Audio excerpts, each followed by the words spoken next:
Sex racket की पीड़ित बांग्लादेशी महिला को भेजा गया बांग्लादेश। जी हां, हाल ही में दरभंगा में हुए बड़े सेक्स रैकेट के खुलासे में पुलिस अभिरक्षा में ली गई बांग्लादेशी महिला सहित एक अन्य महिला को कोर्ट के आदेश से उसके घर पहुंचाया गया। शनिवार को लहरियासराय थाना अध्यक्ष दीपक कुमार द्वारा थाना के 2 एएसआई के साथ उन्हें थाना परिसर से वाहन में बिठाकर विदा किया गया।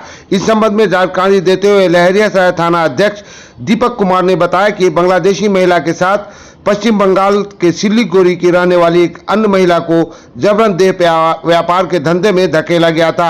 छापामारी के दौरान इन दोनों महिलाओं को पुलिस अभिरक्षा में लिया गया था। अब कोर्ट के आदेश पर इन्हें अपने घर भेजा जा रहा है।